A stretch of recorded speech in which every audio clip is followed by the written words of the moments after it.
Hello and welcome to episode 7 of the Beastie Common Room Correspondence on Spooktober 26, 2019. I am the witch that shall not be named, but you can also call me by my muggle name, Melanie.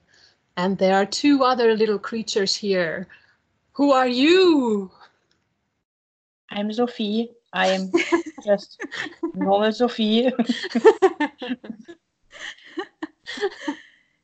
And I'm the witch from the south, Marjolaine. And I'm back. Yes, you're back. We have missed you. Yeah. Speaking of missing people, I have two small things that I have to mention.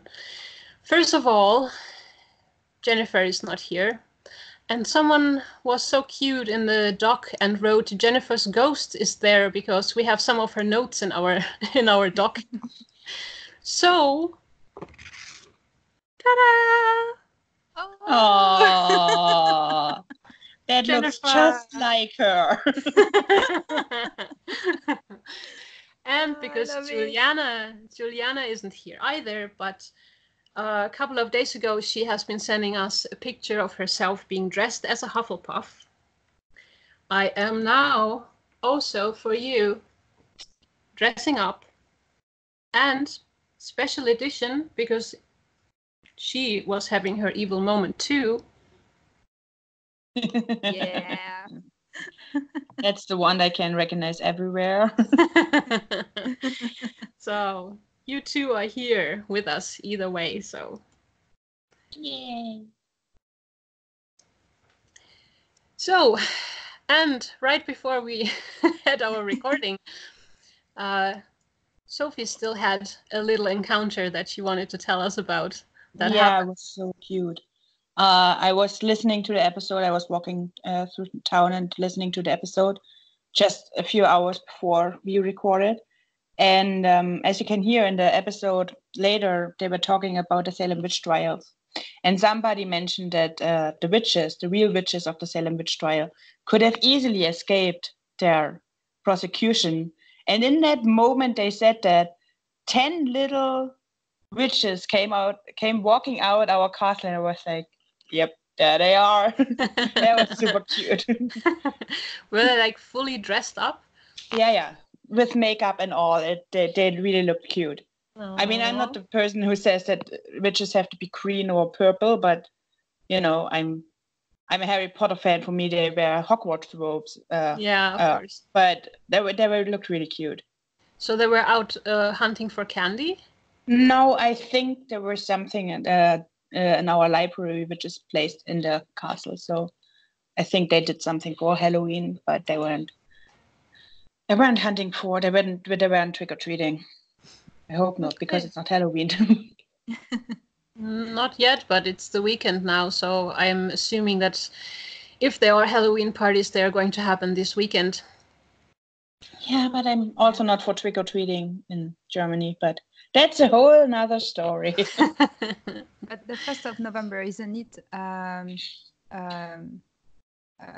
We don't work on the 1st of November in France, so even if it's not weekend, the evening of Halloween, we can have party or trick and treat. It's divided in Germany. Like, let's say the west of it, the west doesn't work on the 1st of November, but the east doesn't work on the 31st of October. It has something to do with being Catholic or being a reformist. Okay. I see. So indeed, you have to choose which evening you have to go hunting for treats. Yeah, and I choose the one that we have in November and February, and not now. But again, that's a whole other story that we are not talking about. Every evening is a good evening to hunt for candy. Yeah, but every evening would be like, what are you doing? Yeah, it's not very common in Germany still to actually do that. So, We have a couple of children here. Sometimes they are ringing the door to get some candy, but it's again also very rare. So yeah, and here in my region, it's really common to do that in February. There's a special carnival thing. Yeah. Oh yeah. Okay.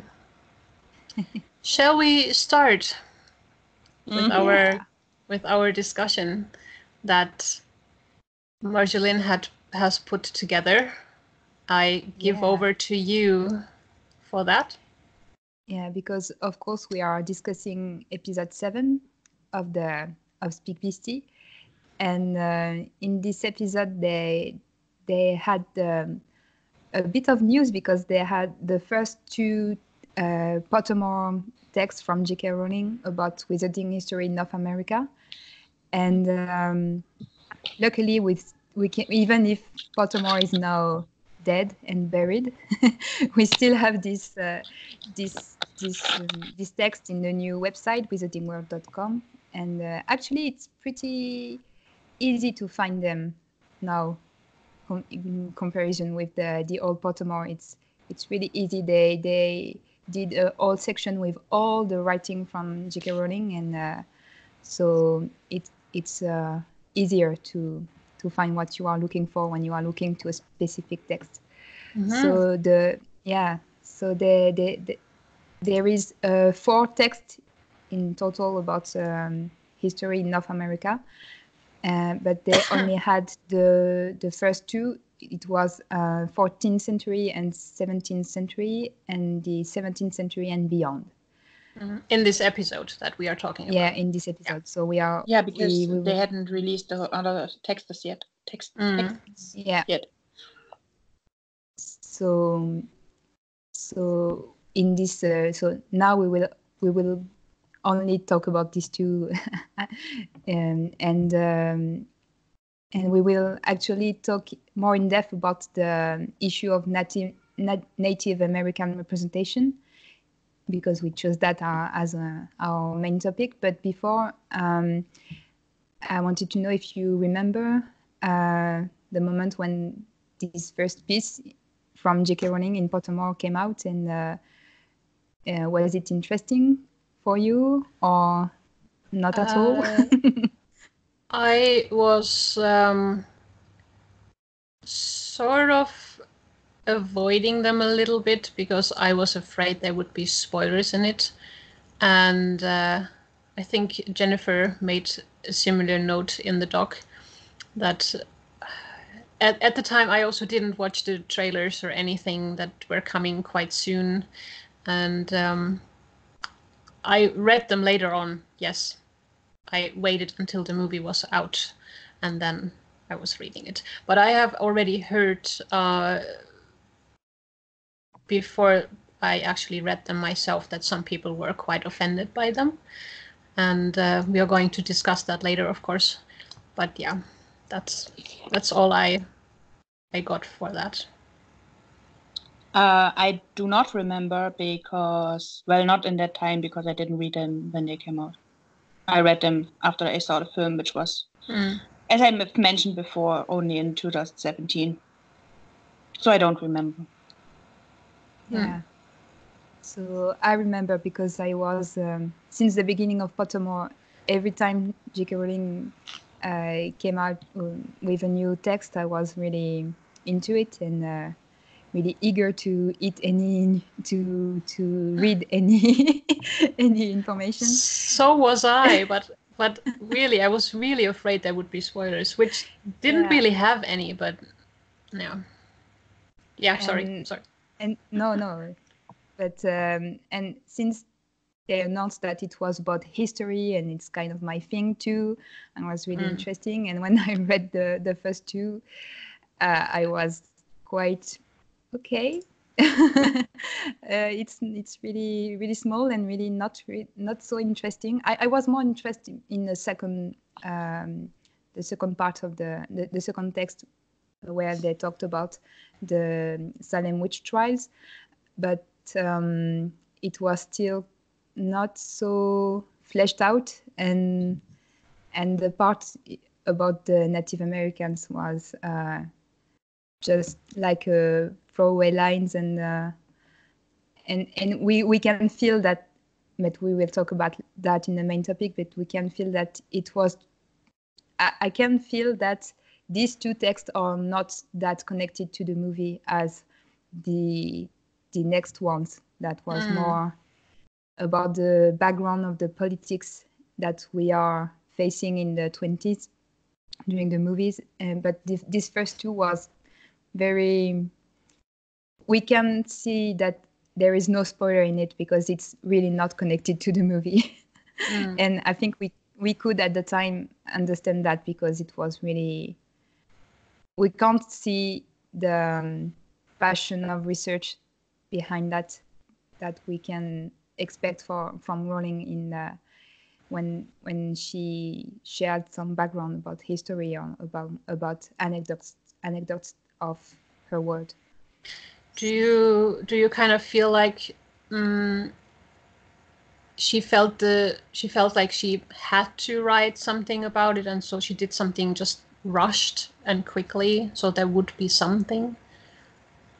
Yeah, definitely. I think it's that because if I think she isn't interested about this part of history of America, and she's more interested about the more recent history, and because it's more connected to the plot that she wants to develop. But if she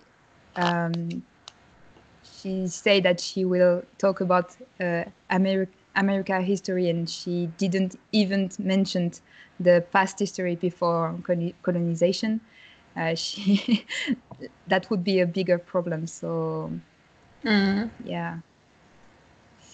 I think it's a bit unfair to say that she is not interested in it. It's just, and we three are too European people. So for us, talking about the Native American history is something we really, we don't grow up with it. We don't learn about it in school, and we don't.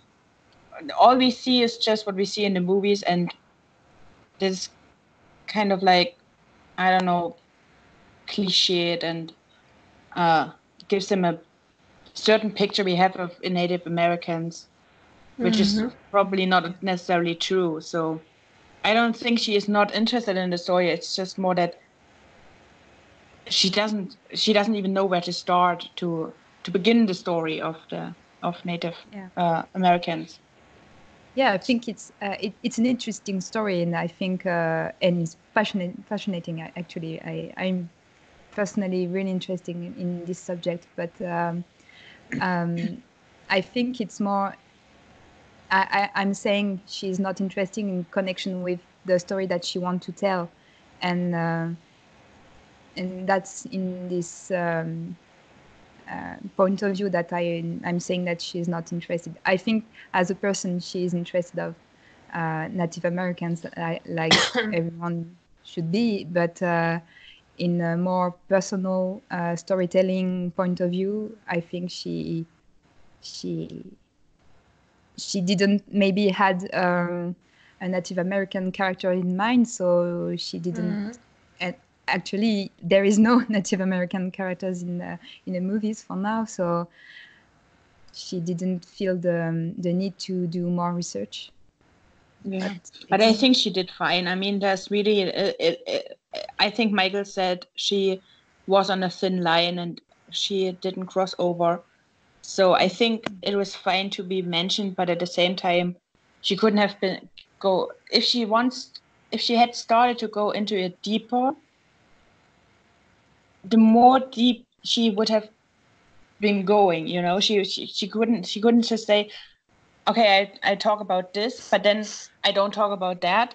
So she has to stop at a very early beginning of the story, so that she doesn't even fall into her own trap, I think. Yeah, I also think that if she would have not been including this story into the story a little bit, then people would have been just as furious you know. So either you do mention it or you don't mention it. Someone for sure will not be happy about it. So she tried to include it a little bit and did it, I think, lightly, not too deep, because as you already said, the deeper you go, the more you also are in danger of angering people, because if you are not knowing enough about the whole history, it's something you should not like force yourself to try and write something huge down, because you can just probably just I don't know, I don't even know how to express it properly, but it's just dangerous to do that. So it would have been a much bigger fail than it has been, I think. So but at the same time, it was a 20-7. You can you have to say something, but at the same time, if you don't, I mean, we live in a time nowadays that there will always be somebody who will have something to say about the things you did. So yeah, I think she did fine. And actually they did a great job during the episode, covering all the good part and the potential oh, sorry, I can't speak today. The problematic.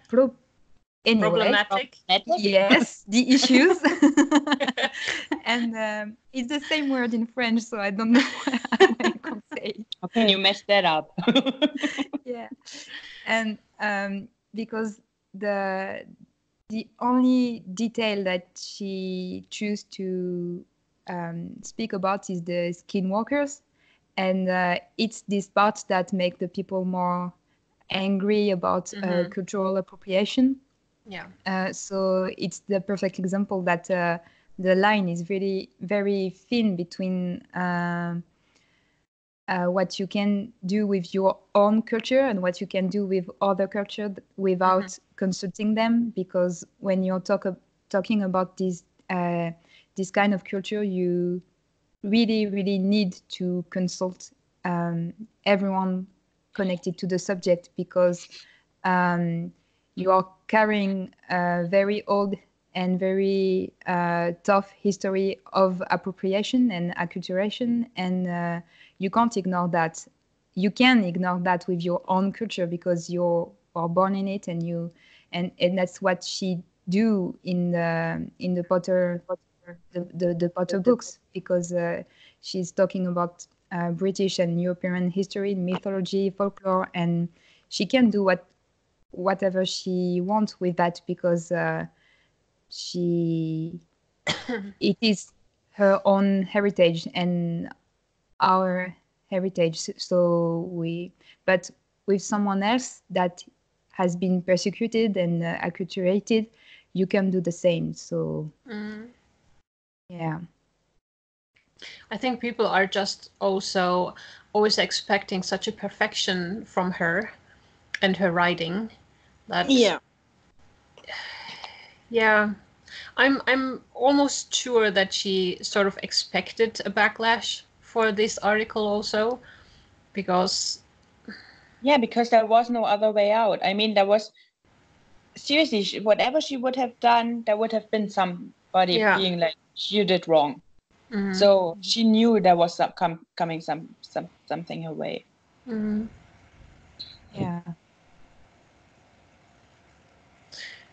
Yeah. So where in the dock are we actually? I have no idea. We mixed different points, but in the orange part. Yeah. But about I just wanted to add something about the fact that us as European, we don't have this subject taught in school, and because I have a personal anecdote about that.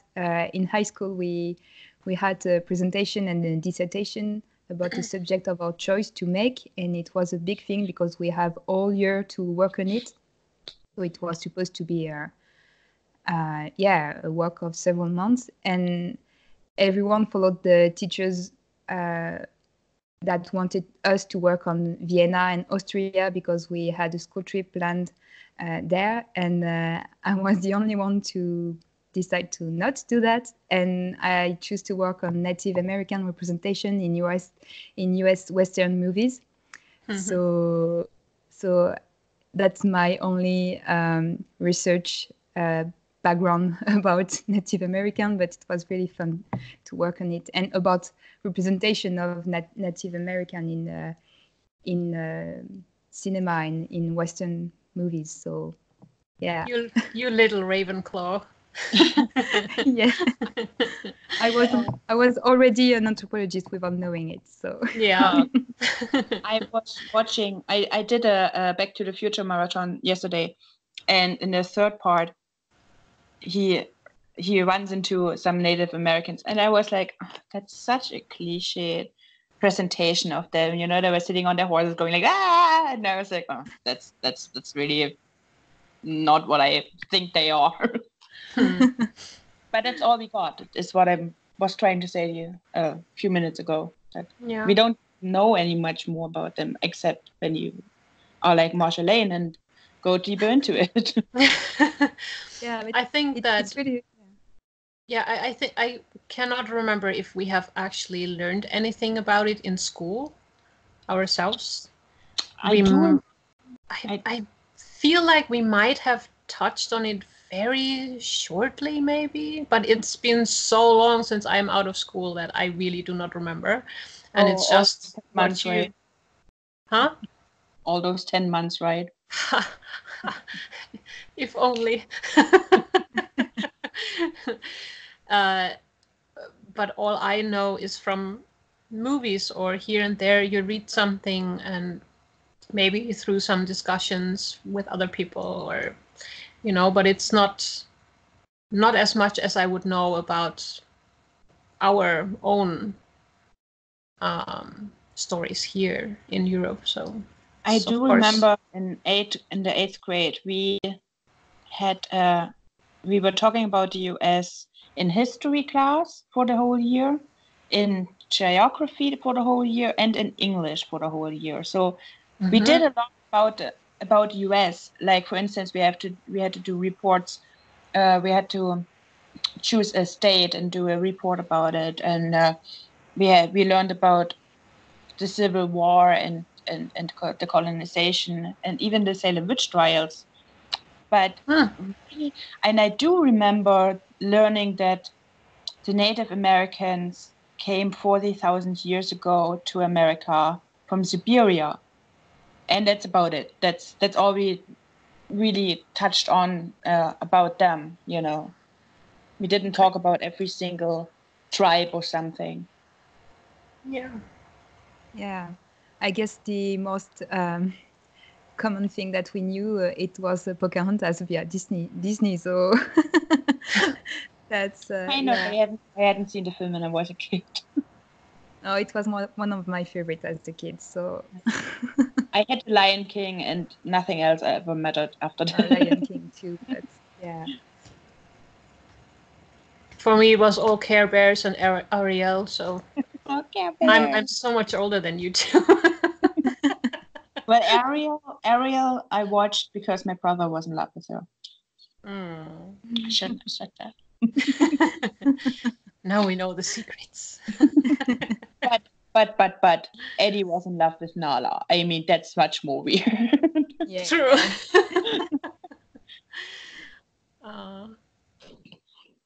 So to open maybe the topic of what could have happened in the a what if segment, if you say, I wanted to maybe ask you again, as a white non-American,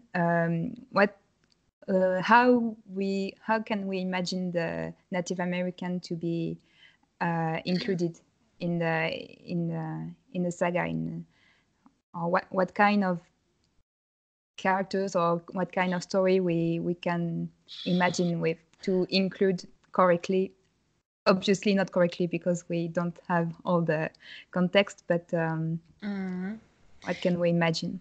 Do you mean in what we could imagine, how we could imagine it in the future movies still, or how they could have included it in the past too that we have now already? Yeah, maybe both, because at least in the first movie, because in the second I don't see how, but or with a main character maybe.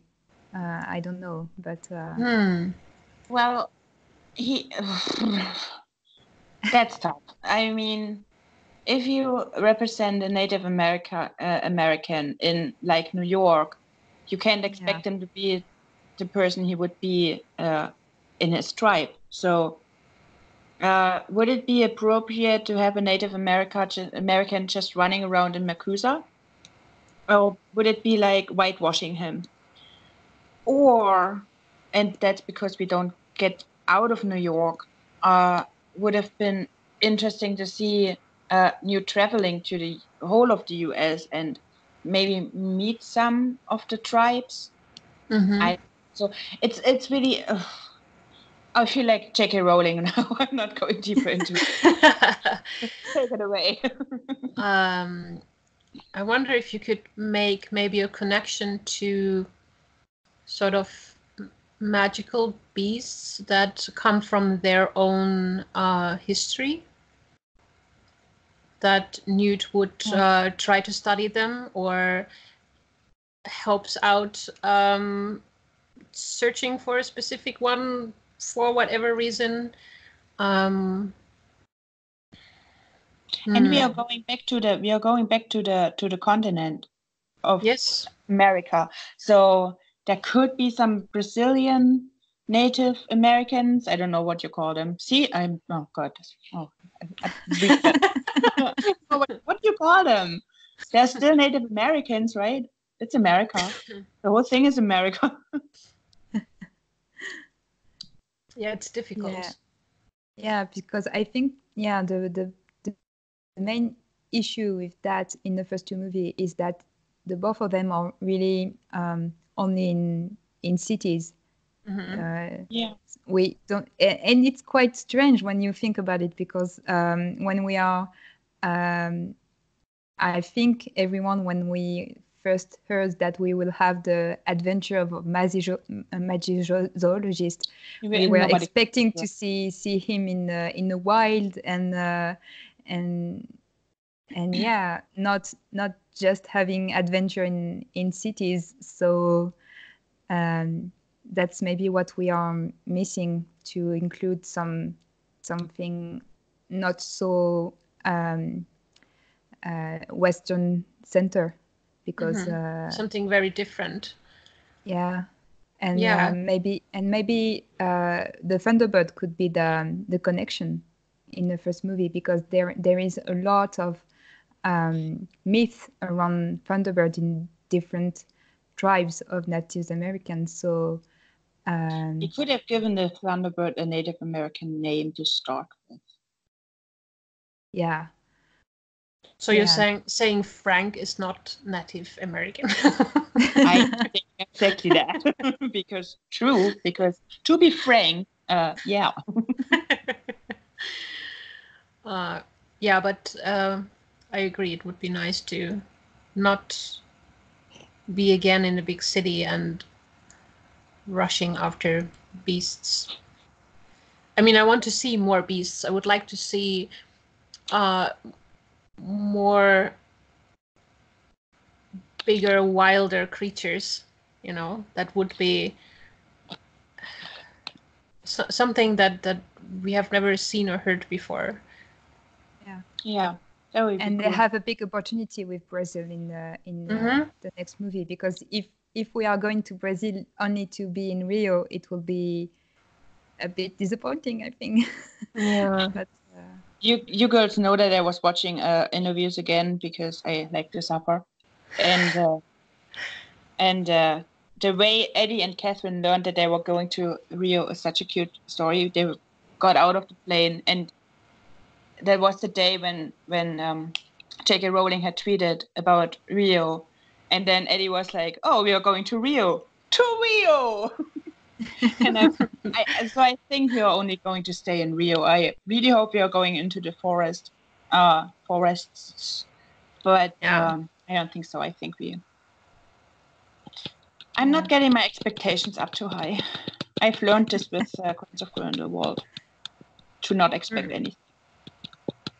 Yeah, but I hope they will open this perspective, because they talked about it in the episode, but it's a great opportunity to see another kind of magic, because Rowling talked a bit in the text that Native Americans have a different kind of magic. They don't use wands, and they are really good in potions, and in some other they have really advanced talent in some kind of magic. So, and we knew that already with that every part of the world has specific magics, and for now we didn't had anything about that. We just had the kind of magic that we learned in Hogwarts. So how they learned to make this blue dragon thing. I remember that book. Yeah, but it's very interesting to go into a completely different cultural spot in the world, because when you go to America, well, to the US of America, you kind of don't really leave Europe, because they are all, or most, or well, the white ones are from America, from Europe, so it's kind of the same thing. Yeah. So that will be interesting. Yeah. No, I hope they don't go to Germany. I hope they go to Africa and then to China. Asia. Yeah. But they will go to Germany. They have to. But I remember. That was when Ariel said, and it fits into what we were just talking about. Ariel said it's not like she is trying to make magic into the second to put magic into the Second World War, and I'm like, I remember that. Yeah, I remember that I clicked when she mentioned that, because that's all the saga is about now. So that was a prediction. Whoops. Yeah. I would just hope that they don't make this super cliche movie thing about Germany and the war, that it's just about that, and we're just all evil, and because that would actually then be my hate movie, because I do not. Yeah, I mean, coming from Germany, we have our extra portion about history movies than the rest of the world. And the rest of the world already has so many movies about the Second World War. So to put it in, to have it like in the background, to be like, okay, this is happening in the Muggle world and this is happening here, that's okay. But don't be like, the Germans are the bad ones and we have to kill all of them. It doesn't really fit into the story. There are many more movies you can watch if you want to know exactly what happened, all the terrible stuff that Germans did. But I think she has had a thing in Harry Potter already about that she has there are these subtle hints of what's going on in the actual Muggle world, but she's not going into detail, and she's not completely replicating that in her own story. It is just a side thing that is like leaning a little bit on that, so that is fine. And that's what was interesting. What was the most interesting for me in the Harry Potter books was when she wrote about how they have to prove that they are a pure blood. That it reminded me so much about the Jewish history and what Hitler did. That they have to, you had really to have a whole book about your family from 100 years ago to prove that you never had a Jewish family member. Yeah. And that was kind of like the most she really got into what happened in Germany. So I hope she stays a bit away from it, especially because she comes from the side of the winners.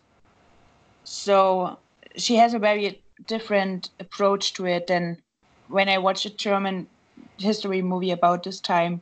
It's very different. It's still, they are the bad guys, but it's very different from what I see in a Hollywood movie about this time. And I don't even talk about the French perspective because we are so hypocrite about it.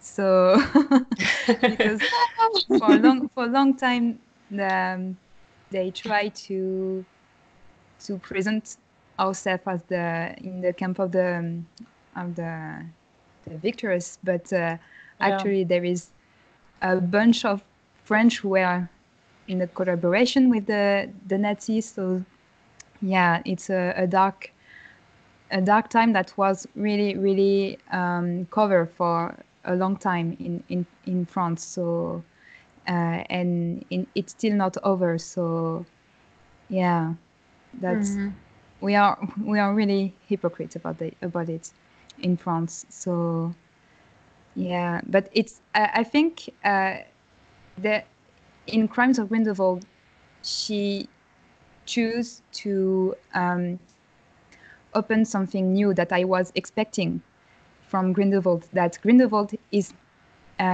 presenting the Muggle future, the war that is coming, as the enemy. So she can make Grindelwald like Grindelwald can say we have to take power to come because we are able to beat the Nazis. So we have the power to do that. And so because we have the power to do that and because they are doing terrible things, we have to do that. And it would be interesting to go deep into that because he is a different kind of fascist, but he is a fascist too.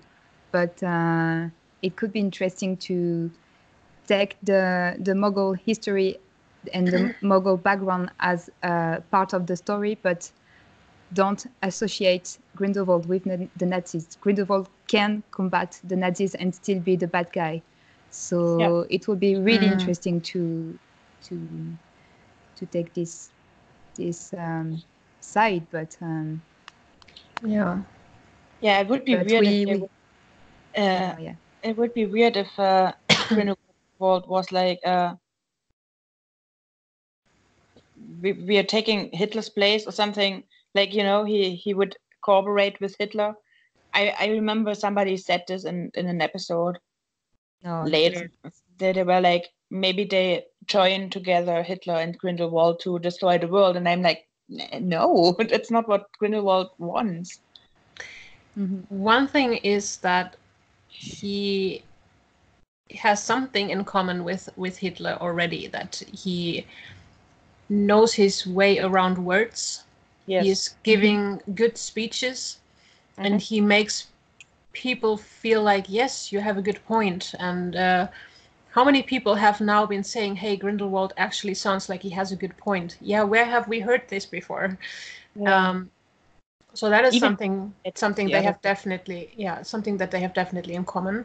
But I also don't think that he would work with Hitler together. Besides, she's not the type of story writer who goes that much into that original Muggle history.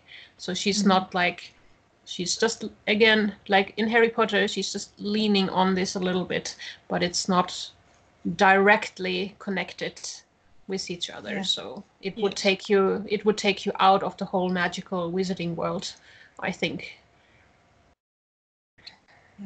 Yeah, we way quite off tracks from the Native American history, but true.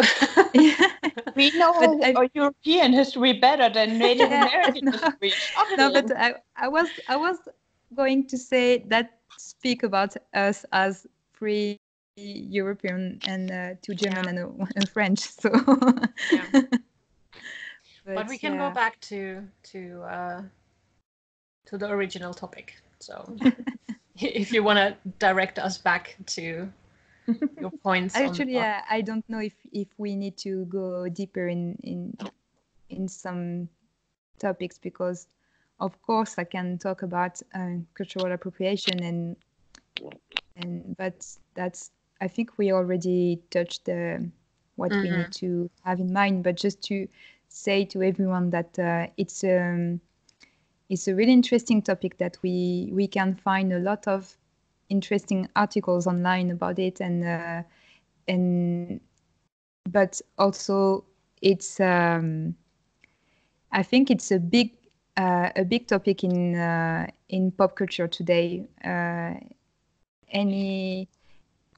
Any creation now has to confront these cultural appropriation topics, and the fact that for now in the crew of Fantastic Beast, it's not so diverse in writers, in the producers, in the directors, and they don't include. It's still, of course, we have this wonderful woman who writes the stories, but around her for now there is only white male, and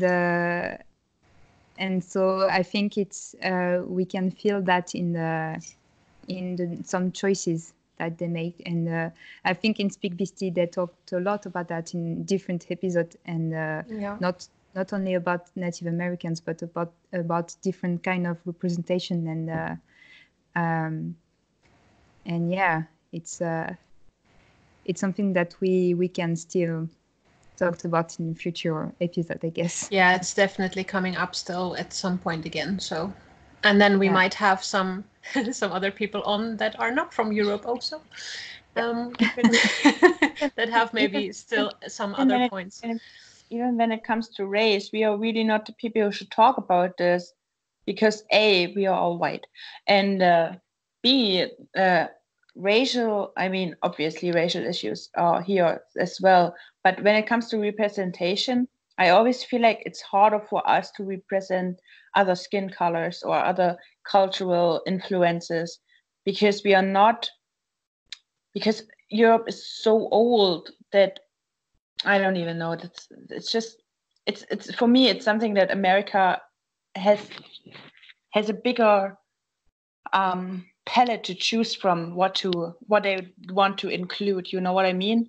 Yeah, it's funny because we had a very interesting conversation about that with William Nadilan and so Yusuf Kama in Fantastic Beasts.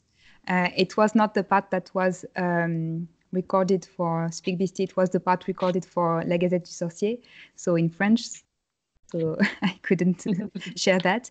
But they talked about Black representation and how he, as a Black man working between France and the States, feel the difference with representation between the industry in France and in the States. And actually, it's kind of the opposite of what you are saying. And even in Britain, I think in the UK, they have more roles in TV shows or in cinema for diversity, and they are less typecast, and you can see different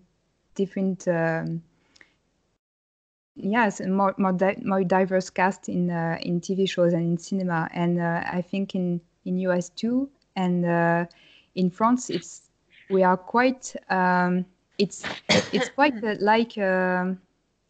it's always problematic to talk about that. It's again, I think it's kind of hypocrite. I don't know how to say that otherwise, but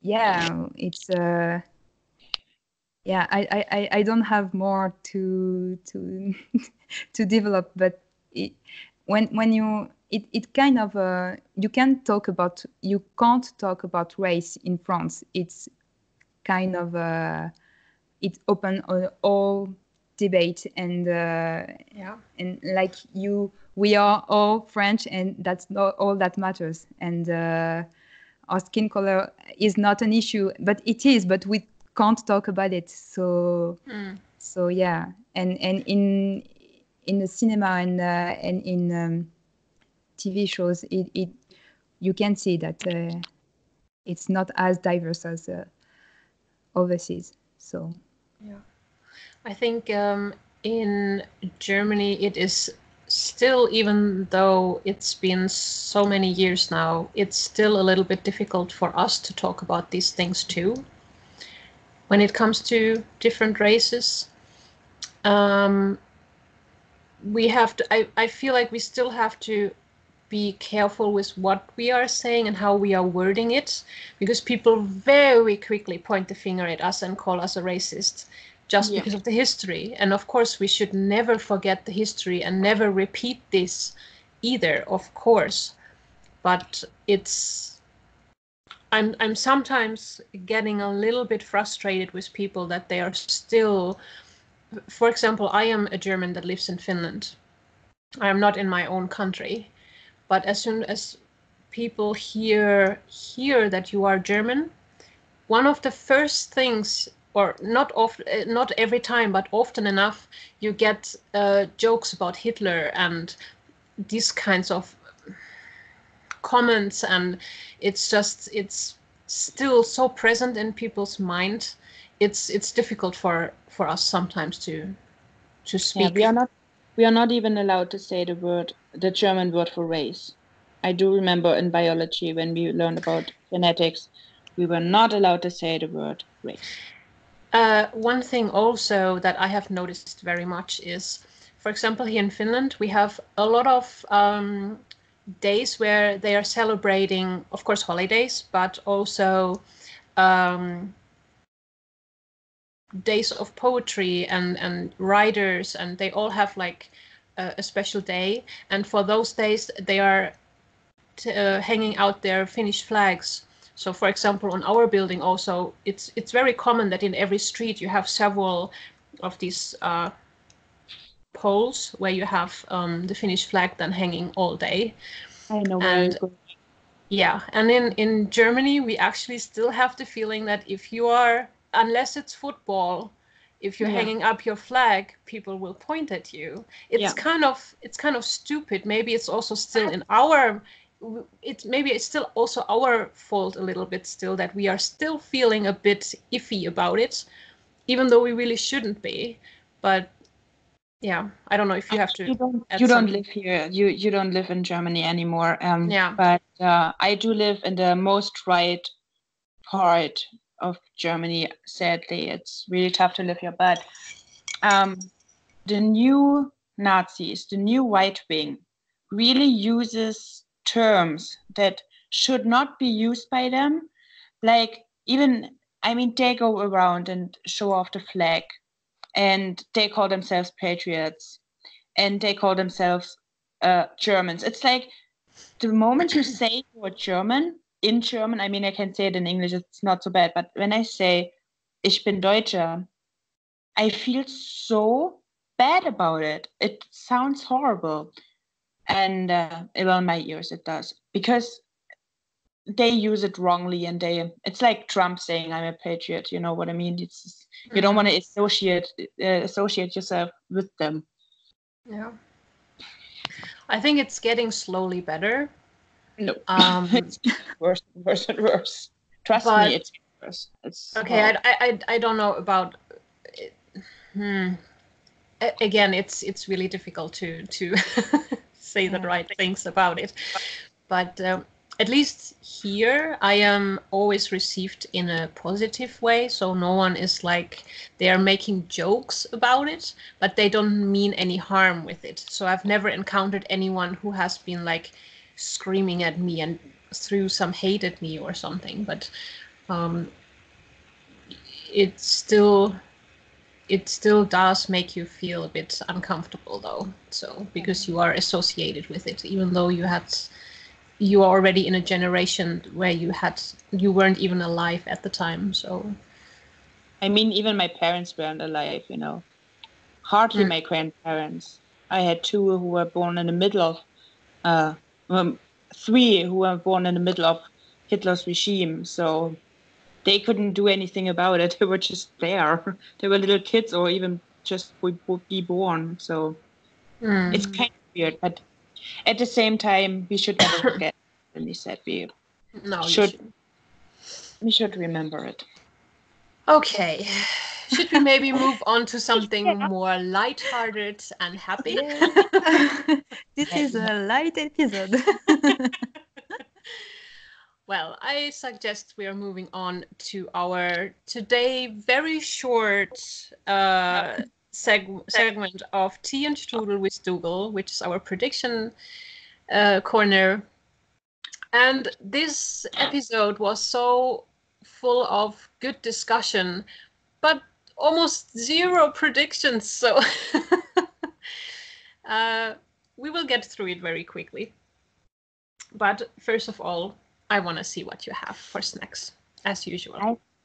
Finally, after weeks of searching, I found myself a bagel.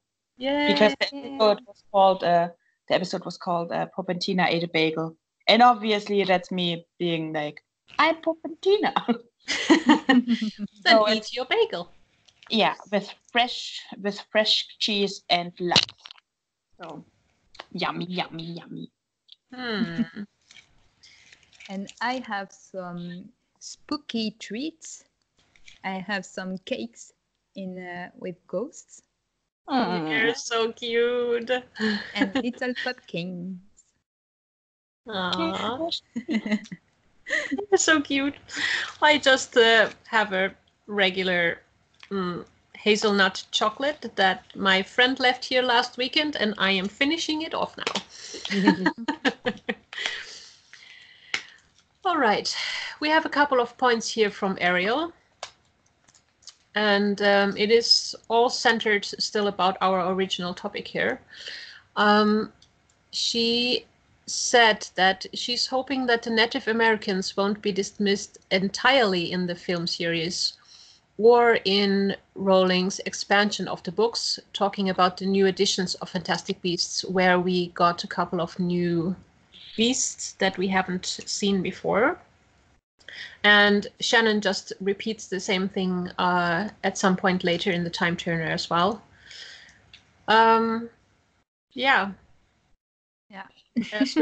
As we already discussed, that we hope that maybe they will find a way to still include it somehow, and that would be actually really interesting. Yeah. Yeah. Maybe they did a slightly bit with the four creatures from Ilvermorny, so but they didn't. The four beasts were linked to America, but and they are connected to American folklore. But actually, I don't have in mind. But they didn't. That they aren't in the books. I think even in the new edition they didn't include it. Wait, it was the Thunderbird, and I think the Horned Serpent. Wasn't the Horned Serpent in there also? I think maybe. So, yeah. Okay, I can grab my book. I know the Thunderbird is because every person in the Nutina fandom wishes there would be like he says that it's a house in Ilvermorny, and everybody wishes there would be like, and my wife was in it. I'm not a person. I don't wish there was. That would be weird. That was in it.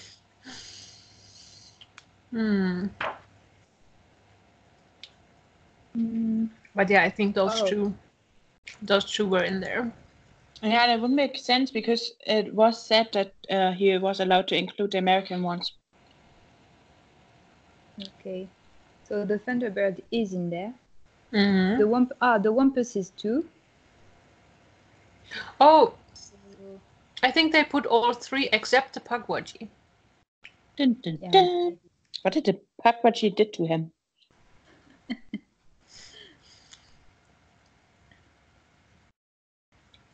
Maybe the original one that this house was based on is just, he was a grumpy fellow, wasn't he?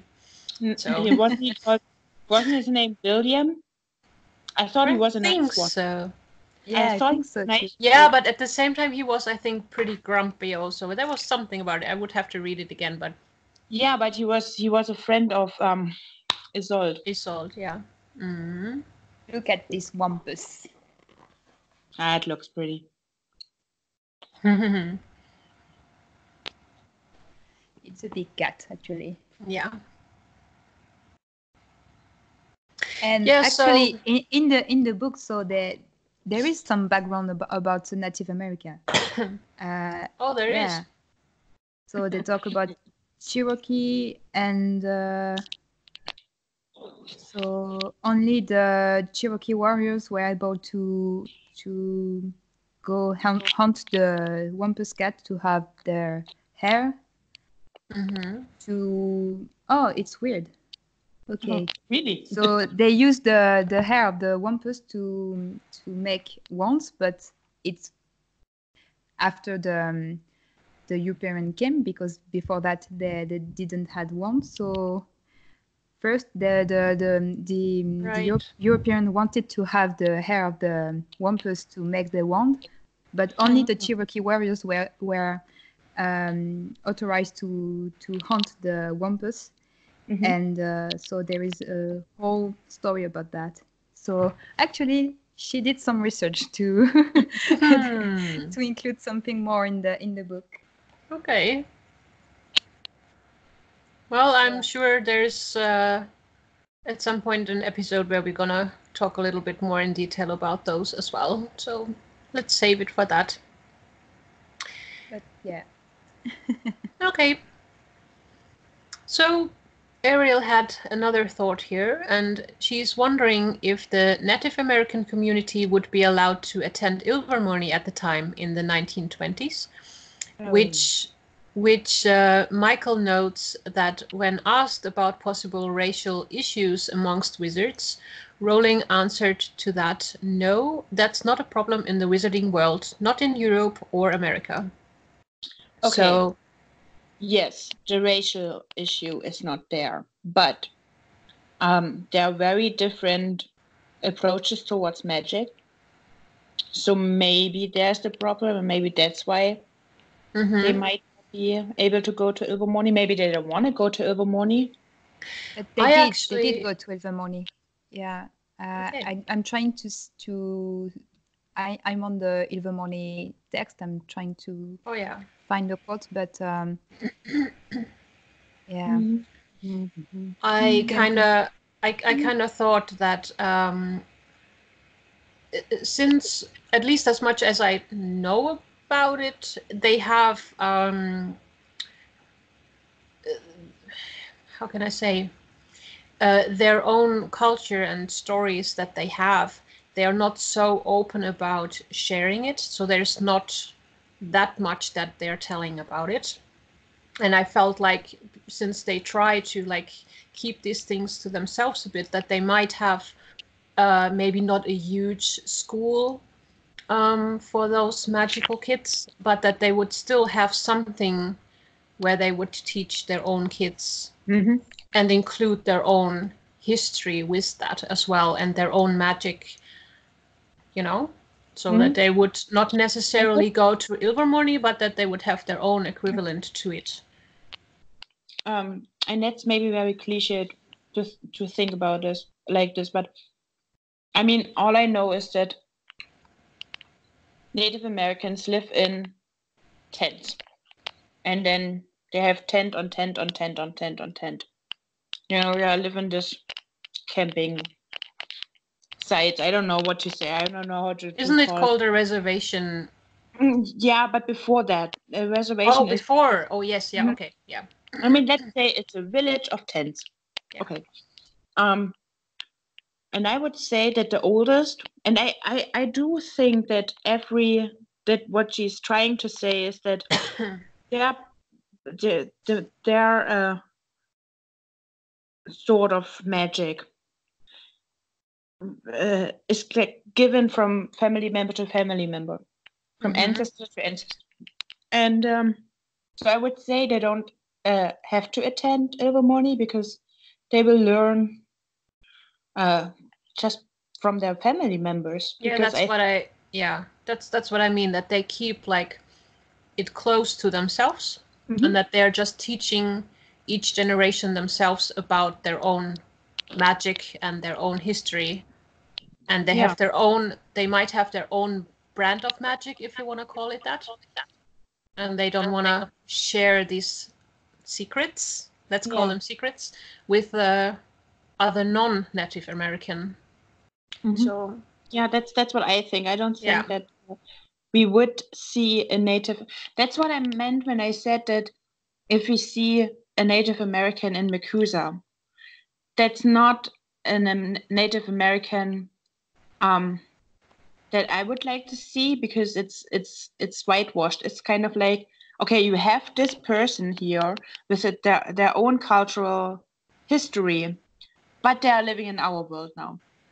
You know, they are living in the Western world now. So you rather want to see them in their own surroundings, in their own way they do things, and how they I would like live. that better. And, I would like that better than. So we would get a better impression of what it means to be in. Yeah, and I don't want to see it in a, as Marceline said it, in the US movie Western kind of style, but with history around it, and maybe get somebody who knows about the history. Yeah, I think that would be really cool. And I'm trying to find in Ilvermorny, but they only mentioned that since the beginning the local Native American tribes were aware of the school, and they were interested, but they didn't see explicitly that they were part of the students. But the thing that is missing in Ilvermorny or in the American wizarding world is that the best inclusion that we could hope was to have a really inclusion in the society, and don't have Ilvermorny as just a copy of Hogwarts in America, but if we imagine Ilvermorny with some teachers who are Native American and who that's what I wanted to say, who have their own way of transmission of other kind of magic, and have a really mixed of culture in the school. But that's not what Rowling say, at least in the text that we have. Ilvermorny was created by an Irish girl who tried to make her Hogwarts because she didn't have the chance to go to Hogwarts. So that's But when I was talking, I was like, maybe what would be interesting to see a Native American teacher who is living his life, who is living his culture, and is teaching the American children about their history, like what's his name, Firenze, the center. That would be interesting. Yeah, I would love that. And this kind of characters would be really cool, because it could it's a kind of character that could be included in the adventure, because it would be a kind of he or she would have certain knowledge that the rest of the group don't have, and about beasts, about potions, about something else, and yeah, that would be a good way to include the. It would be funny to see Newt being like so reckless as he is, and he would just be like, "Let's go," and then she would be like, "Okay, hold on, wait a second here, you have to." Just like in the first movie, you know, where Tina's like, "Whoa, stop! What do? Stop!" That would be nice, a nice throwback also to the first film. to have a character, just to have a character like that again, who teaches us something about other cultures, because we didn't have a character like that in Crimes of Grindelwald. There wasn't like it wasn't like Yusuf being like, so when you go to Beauxbatons, this and this happens, and here we do this and here we do that. That didn't happen, and it was kind of sad. Flamels is too isolated to be this kind of characters, because if Flamels could transmit something, it would be something from I don't know how many hundreds years ago. So he didn't go out during 200 years. I wasn't in battle for 200 years. So he wasn't the best guide to modern Parisian society. The last point on the doc here is something we have already talked about, which is just another point of Ariel, saying race probably won't be addressed in these films. Well, we have talked long and a lot about it. So I don't think we have to go into more detail. Even last episode we talked about it, so I think we're good. I think so too. It's not a problem in the Visiting World. So then we have reached the very last new segment that we have established last week. In case you haven't watched it yet, go and watch it. And sadly, I forgot to ask Juliana to leave us some jokes from her amazing Hufflepuff joke book. But thanks to her, we have this segment now, and I cannot follow up those brilliant bread jokes of Crumbledore and such. But Harry Potter puns can slither in any conversation, right? So I have two little pun questions for you. Are you ready? Yes. How do Hogwarts ghosts go from floor to floor? By staircase. No. Okay. Wow, Second. that was bad. I know. Those make me the most chuckle, though. Oh, damn it. Yeah, okay. I kind of ruined the next one already. What kind of laugh does Newt Scamander make? A bow chuckle. See, I ruined it already. They're terrible. I know. Okay, next time it's gonna be better than that. I actually tried to find some good Harry Potter Fantastic Beasts related jokes online, but all you get are memes, which is just not helpful if it's in picture form. So this is what you got. You have to live with it. All right, now that we got through that and survived it, maybe Sophie would like to go to the contacts. And have you decided, do you want to read the whole bunch or do you want to just make the short version? No, I read the whole bunch in a British accent. No. In honor of our little ghost. Our little ghost in the staircase. Oh my God. No, I'm not even. Okay, so to contact us, you can listen to SpeakBeasty on all places podcasts are found. You can find us on Twitter and Instagram at SpeakBeasty, at Facebook at facebook.com/SpeakBeasty, and Tumblr. I'm not English. I don't have to do it 100% correct. Oh, this is perfect. This is perfect because it's always like that. On Tumblr and speakbeastypodcast.tumblr.com. You can email us at speakbeasty@gmail.com and support the show on Patreon at patreon.com/speakbeasty. So you can become a member of Patreon, the Common Room, all of that beautiful stuff what we are doing here, and much more. That's it. Yeah. I think. Yes.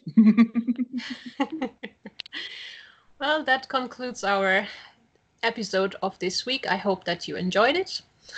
And I've been Melanie. I continue to be Sophie.